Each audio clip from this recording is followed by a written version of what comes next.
How's it going, everyone? And welcome once again to another episode of Animal Talk Podcast in collaboration with SACA, the South African Animal Keepers Association. My name is Ryan. And my name is Ayrton. Hi, Ryan. How are you doing? I'm doing okay. How are you doing? I'm doing okay as well. How's it been?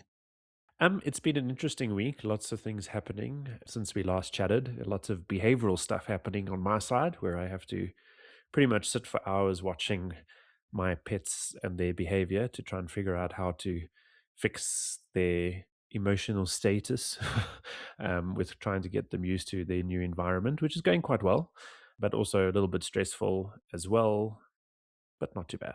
Cool. That sounds good. For an animal behavior person, probably sounds very exciting. For a non-animal behavior person, probably sounds like a struggle. Yeah, exactly. Yeah, so what are we going to be talking about today? Well, today I thought we could chat about something that's becoming, more relevant, and I think it can be a difficult conversation, but I think it's one that's really important to have, and it kind of builds on our previous podcast episode, but it's tying into this concept of zoos and aquariums, and this question that keeps coming up and becoming more common is, with the amount of resources that we have things like, ChatGPT, we have the internet. There's so much out there. There's so many resources that kids these days have.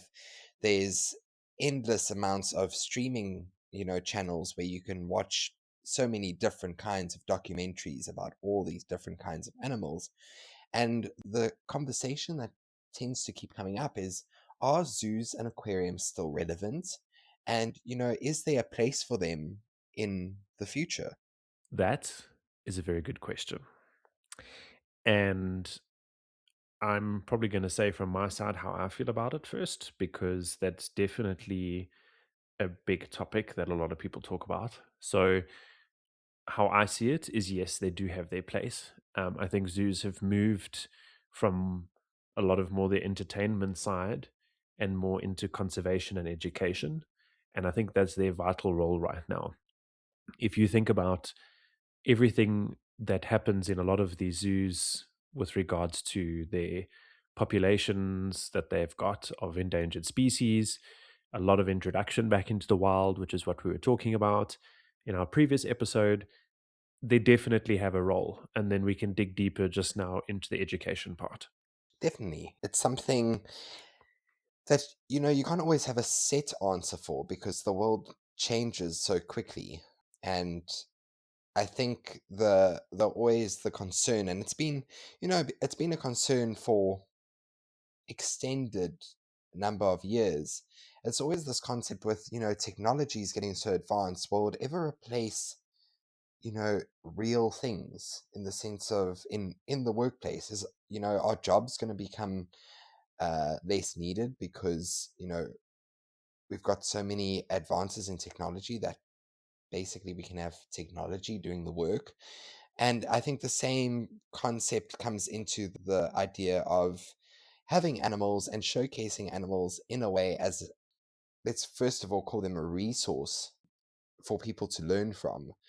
And I think for me, chatting to my colleagues and chatting to other individuals that are in the animal care industry, it always comes back to this foundation of, you can never ever replace the experience of seeing these animals up close in a captive environment where you can really learn about them, and seeing an animal, you know especially when they're in environments that really do resemble what their natural habitat would be like.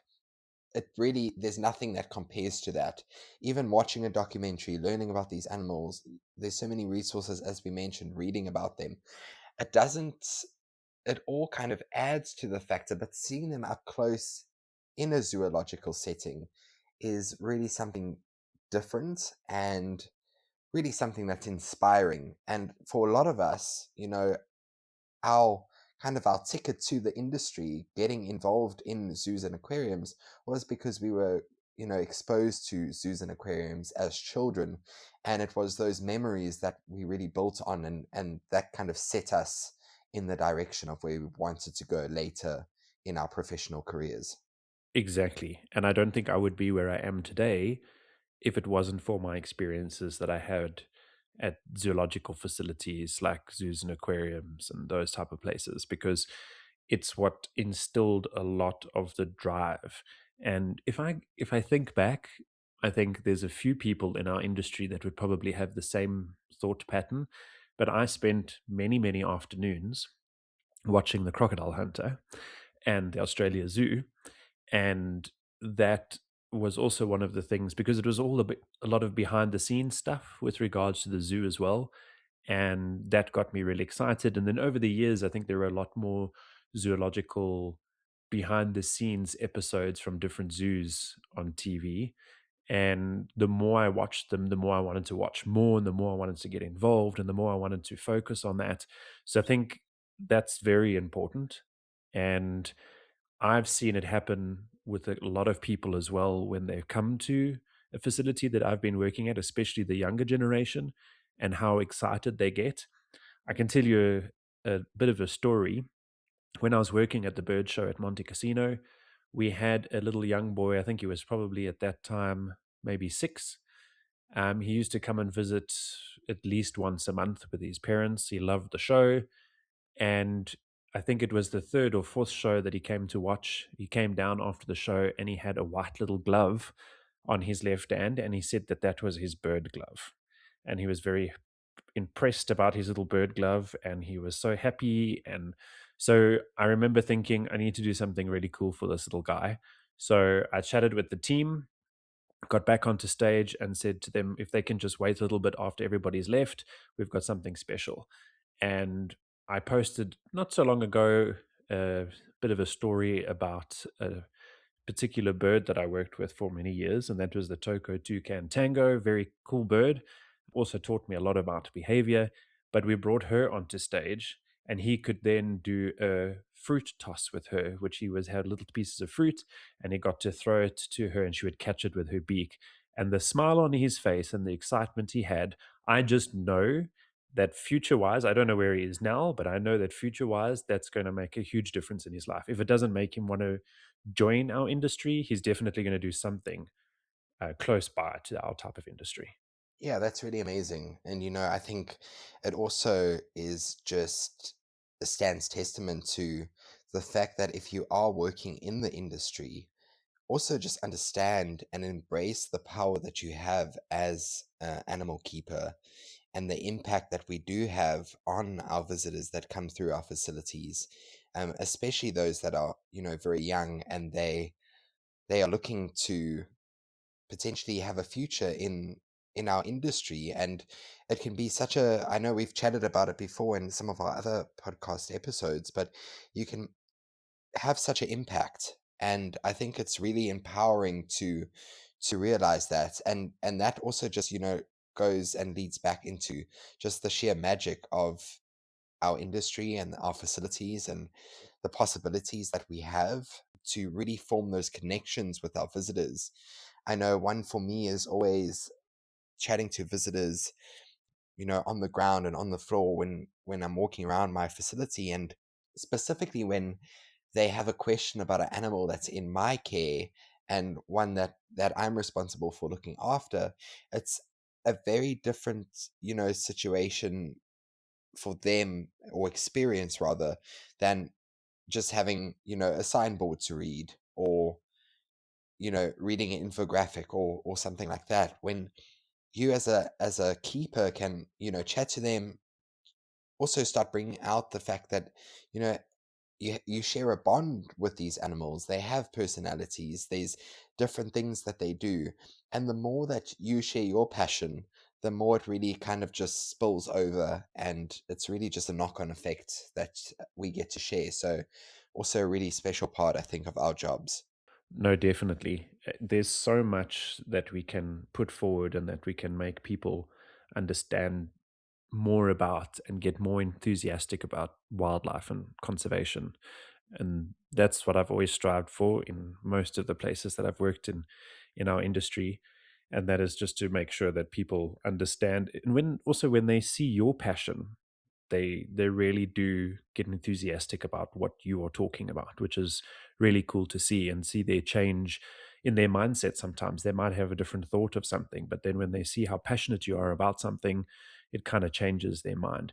But we need to also think about the things that maybe people are a little bit concerned about, and that is these animals that are in enclosures, and should they be there. And I think the focus a lot of the time has been more on, as the zoos have progressed, and you just mentioned it right in the beginning of the podcast, how we don't know what the future holds.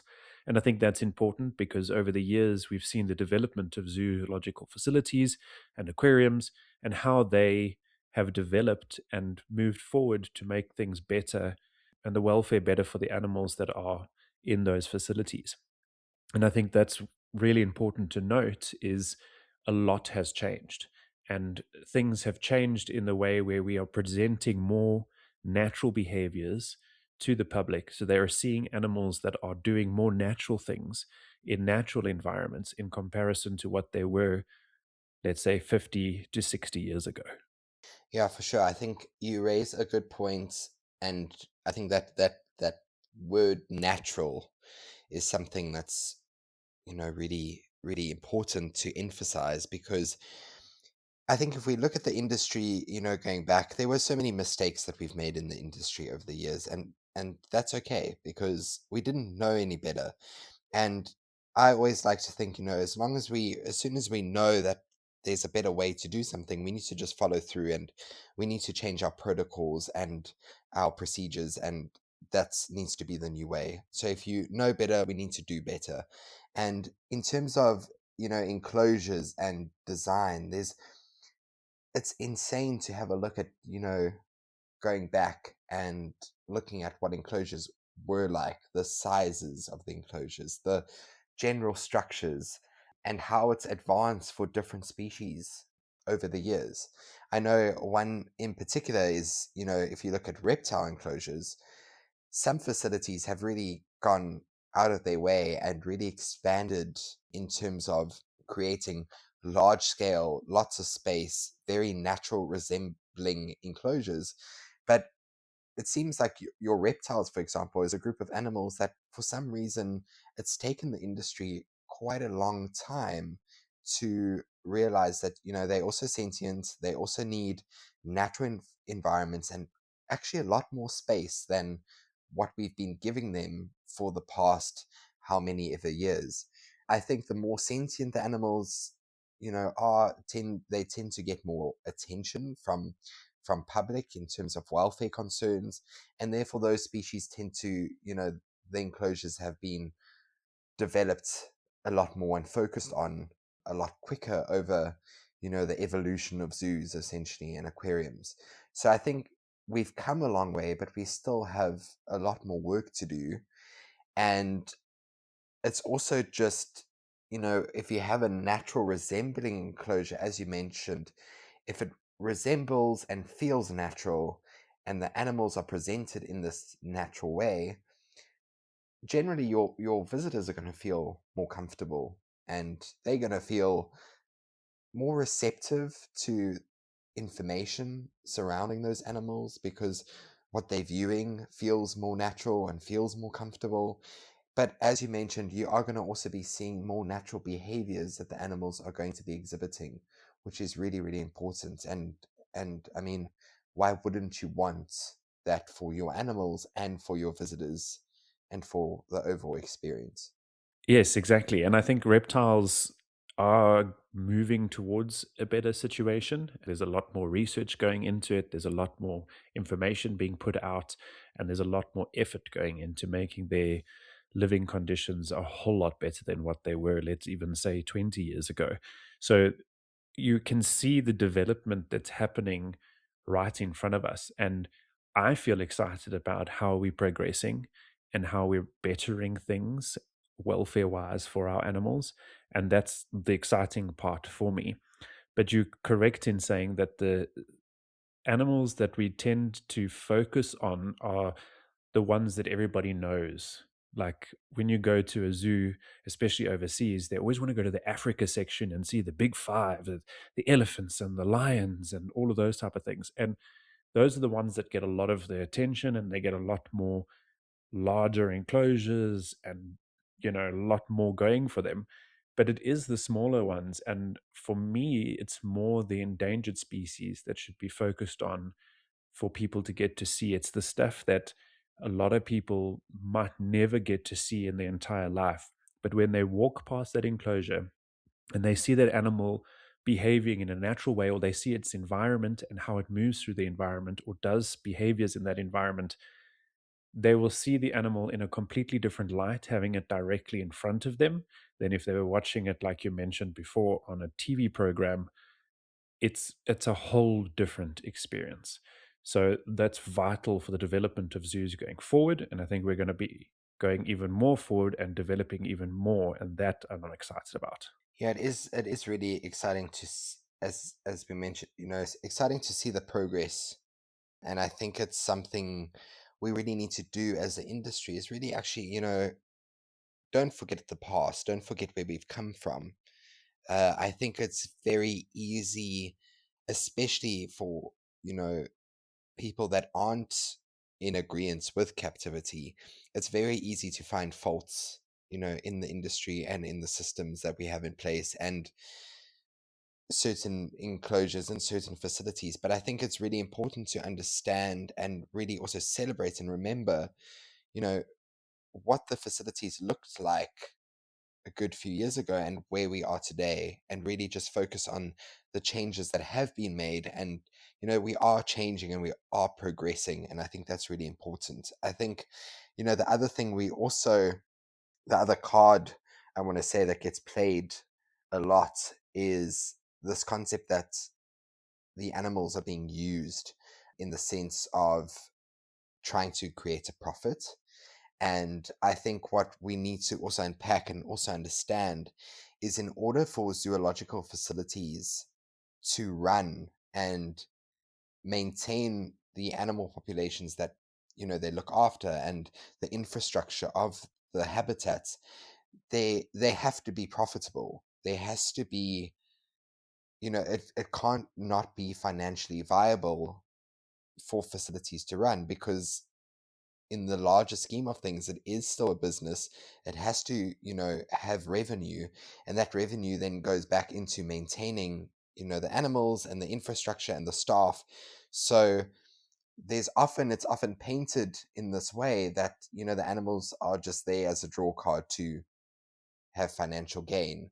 And I think what we need to really focus on, and really push the message, is, I think, yes, zoos need to be viable financially in order to continue, but really the profit that we have and the profit that we build every day with our facilities is that connection we share with our visitors, conservation, education, and really just changing people's mindset about our natural world, the help that our animals, their counterparts in the wild, what they need, and really just behavioral change from us as a species.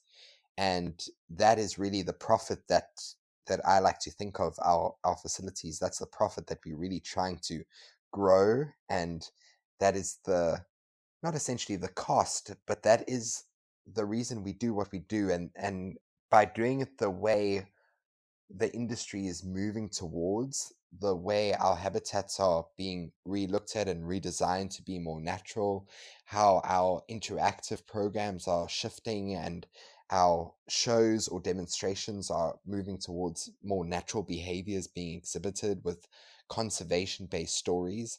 I think that is such a powerful tool. And the more we can do that and the more we can shift that, the greater profit we can have in terms of conservation. I like the way you changed the whole profit idea to being more about what we can give to our guests. I really like that because as you were saying profit, I was thinking it's such a bit of a weird word to say when we're talking about our facilities, because if you really think of them the bigger scheme of things when it comes to zoological facilities, aquariums, and even the smaller places, they're not really making profit, if we can be honest about it, because every bit of money that comes in goes straight back into the facility. And whatever profit is made is not really kept. It's put into conservation and it's given to conservation projects. And that's where it's really important to know that the money is not just sitting there and growing and growing and growing and growing. It's all about moving it around in the facility and making sure that things are functioning correctly. You've got to remember that it takes a lot of us as animal keepers to run those facilities. In order for those animals to have the best well being and care given to them, there's got to be a lot of us, and we've all got to live. And a lot of these places are non-profit, and a lot of their money goes into conservation areas. So when we talk about profits, I love the way you put it into the fact that that profit is what we are putting into our guests and instilling into our next generation. So that was a really cool touch. Thank you. I really like to think of things, in that way, because it really just shifts your mindset on what the industry and us as individuals can do.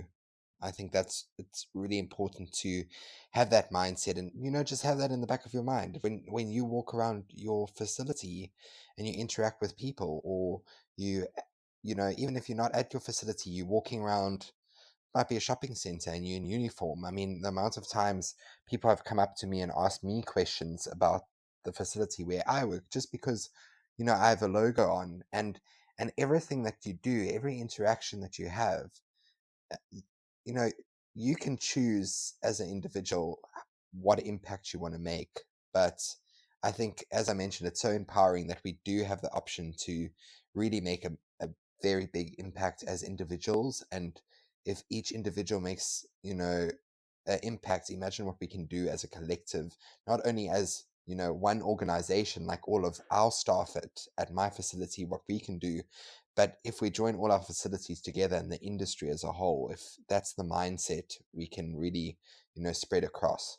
Doesn't it make you feel excited or like passionate or even more passionate when somebody comes up to you and you're outside of your work and they see you in uniform, and doesn't make you feel proud of being able to chat to them about your animals and conservation and answer their questions? I it really makes me feel proud of what I do every single day. Yeah, it makes me feel proud, but it also, it's this weird sensation of, this is my life, and this is just another part of my life that I'm getting to share.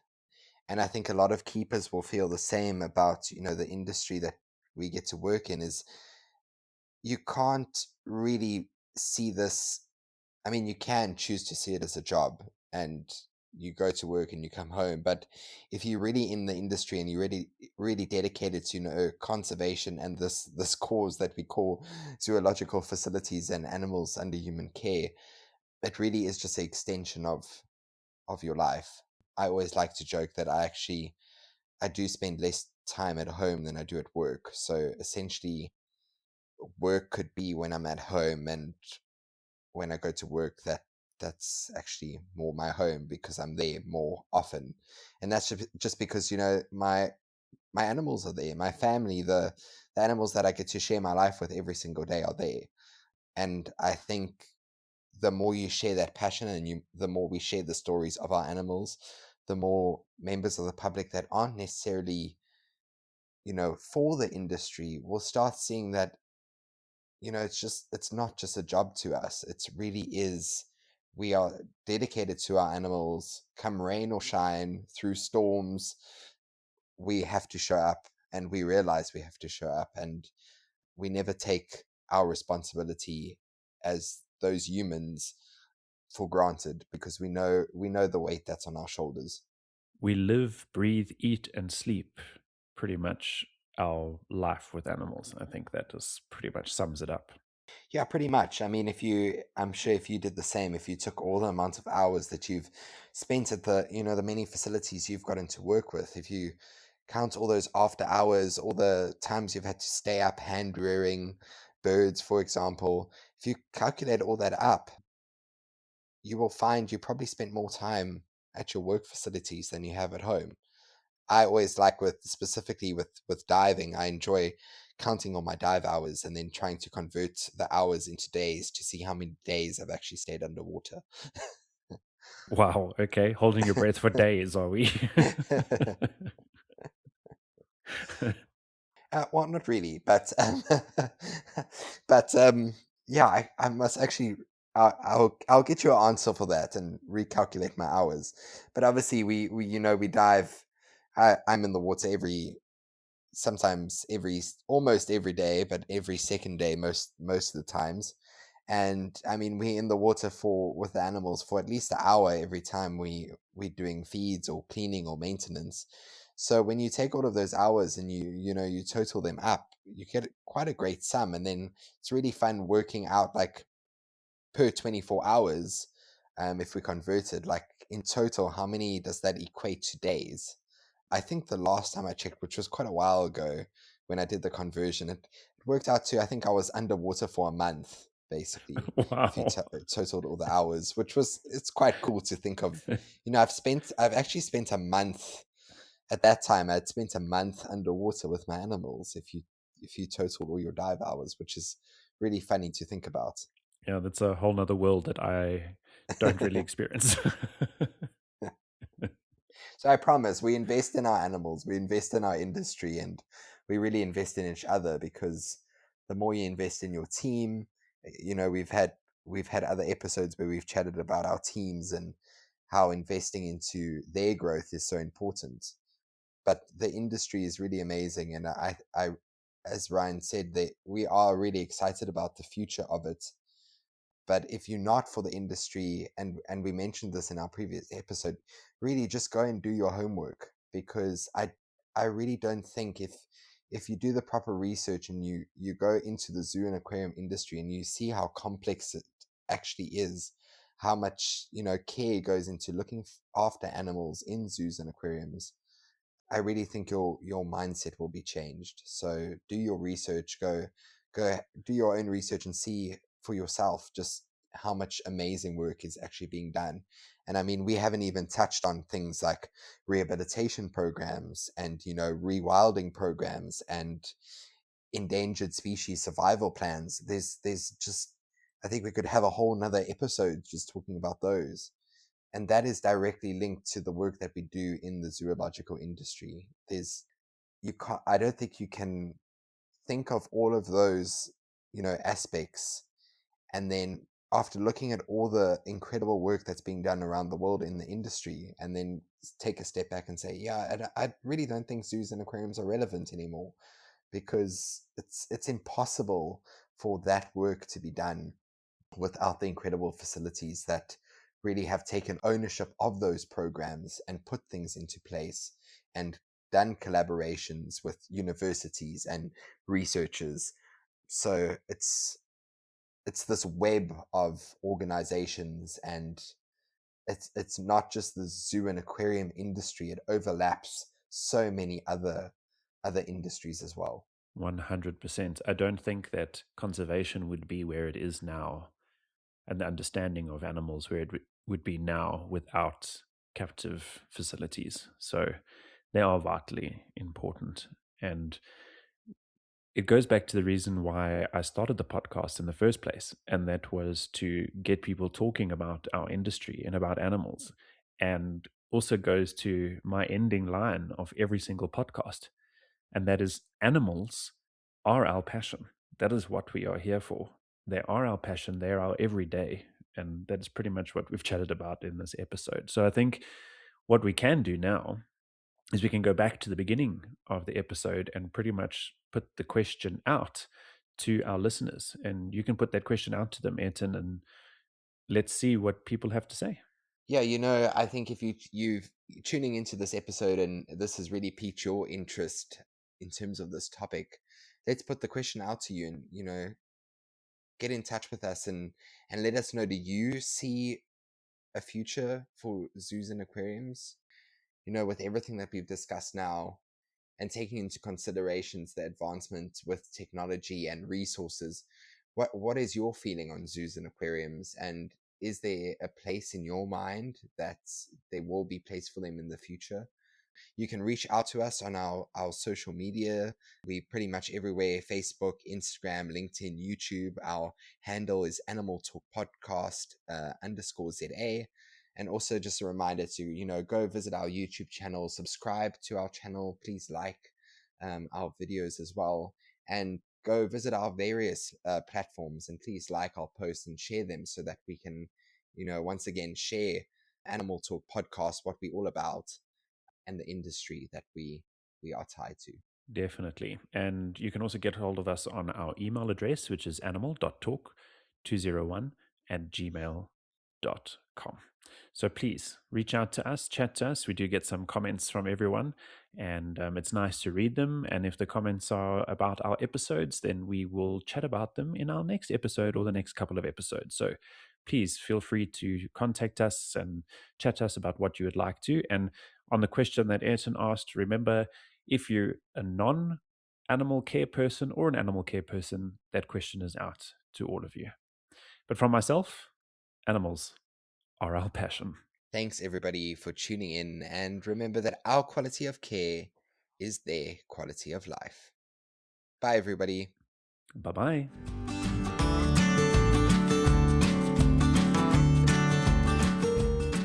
Did you die? Sorry, my mic was muted.